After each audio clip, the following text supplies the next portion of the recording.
તો hi guys, સર્વાને જય સ્વામિનારાયણ। તો બપોર થઈ ગઈ છે અને મારી મમ્મી હળગવાની હેગો બનાવશે ને શાક, તો હું તમને બતાવી દઉં। મમ્મી હાય ગાઈસ, સર્વને જય સ્વામિનારાયણ। તો ભાઈ આપણે આજે બનાવવાના છે હરગવાની હેગોનું શાક। તો આ તો બધાનું ફેવરેટ જ હોય છે। તો તમે કઈ રીતે બનાવો છો મને કમેન્ટ જરૂરથી કરજો અને હું તમને બતાવું કે હું કઈ રીતે બનાવું છું। તો મેં પહેલા લઈ લીધી છે સિંગોને મેં આ રીતે છાલ થોડી કાઢી નાખી છે।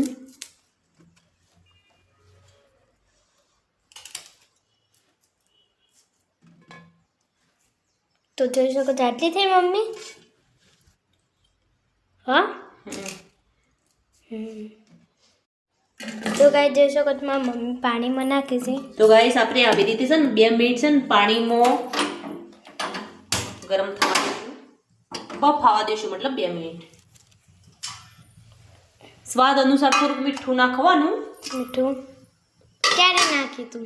નાખું બેટા, ભૂખ લાગી છે। ગાઈસ તો સિંગો પણ બફાઈને થઈ ગઈ છે રેડી, અને રોટ પણ રેડી થઈ ગઈ છે। તો તમને બતાવી દો બફાઈ જઈ, અને લોટે થઈ ગયો। તો ગાઈસ મમ્મી ચૂલો સળગાવી દીધો છે અને ફૂલ વાયડો ચડ્યો છે। તો ગાઈસ રોટલી બનવાની ચાલુ થઈ ગઈ છે। તો ગાઈસ રોટલી તો બનાવવા ચાલુ થઈ ગઈ છે, પણ હવા બહુ છે અને લાગે છે કે વરસાદ આવશે ફાઇનલી। તો શું તમારે ત્યાં વરસાદ જેવું વાતાવરણ કર્યું છે કે નહીં કમેન્ટમાં જરૂરથી બતાવજો, કારણ કે અહીંયા તો વાયરો પવન બધું ફૂલ ચડ્યું છે, વાતાવરણ વાદળા પણ બહુ આવી ગયા છે। તો ગાઈસ આપણે રોટલી તો બહાર બનાવી દીધી છે, પણ આપણે શાક હજુ બાકી છે, કારણ કે આપણે ચણા લોટનું હંમેશા શાક બનાવીએ ને એટલે આપણે પાછળથી જ બનાવીએ છીએ। તો તમે જુઓ છો આપણે સિંગો બફાઈને રેડી થઈ ગઈ છે, અને એ જ પાણી આ વધ્યું છે એને આપણે ઢોરવાનું નહીં, કારણ કે એની બફાયેલું હોય એમાં બહુ વિટામિન હોય। તો તમે જોઈ શકો છો આપણે એ પાણીમાં જ આપણે ચણાનો લોટ નાખી દઈએ। હવે મિક્સ કરી દઈએ, એક પણ લમ્સ ના પરમ એ રીતે આપણે કરી દઈએ।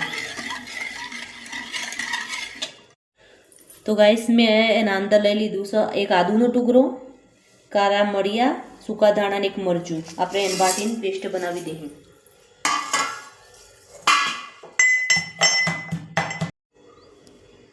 તો ગાઈસ સ્વાદ અનુસાર આપણે મીઠું થોડુંક નાખીશું, થોડુંક મરચું નાખીશું, અને મીઠું આપણે બાફવામાં નાખીશું, થોડુંક જ એડ કરીશું, અને થોડુંક નાખી દઈશું ગરમ મસાલો। જે આપણે ચણાના લોટનું મિક્સ કરીશું ને એમાં નાખી દઈશું પાણી। તો ગાઈસ આ બધી આપણે ચટણી જે મિક્સ કરી છે એ પણ આપણે આ વઘારમાં જ નાખી દઈશું। તો મેં આ લઈ લીધું છે રાઈ, જીરું અને મેથી વઘાર કરવા માટે। તો ગાઈસ આપણે આ જે છે રગવાની હેગો આપણે નાખી દઈશું, રાઈ જીરું ફૂટી જાય એટલે।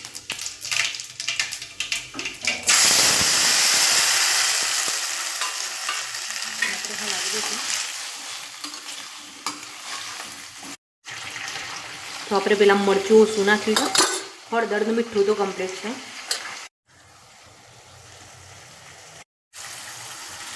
તો ગાઈસ આમાં પર આપણે જે પાણી બનાવ્યું છે ચણાના લોટનું મસાલાનું એ બધું મિક્સ એડ કરી દઈએ,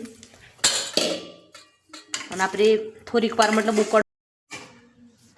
તો ગાઈસ આપણી ભાજી બનીને થઈ ગઈ છે રેડી, સરસ મજાની। તો તમને બતાવી દઉં હું।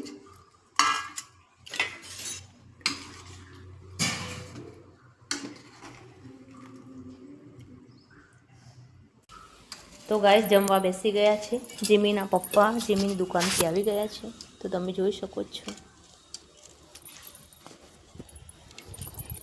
કશિશ તો એકલી સિંગો જ લે, કશી મારા માટે રાખજો, માર તો ફેવરેટ છે યાર।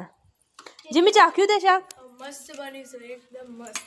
ગાઈસ તમારે પણ શાક ખાવું હોય તો આવી જાઓ, મસ્ત શાક બની છે। હા આવી જાઓ, બસ સિંગો તો પતી જશે ને આવી જો। કશિશ કશિશનું તો ફેવરેટ છે નહીં કશિશ?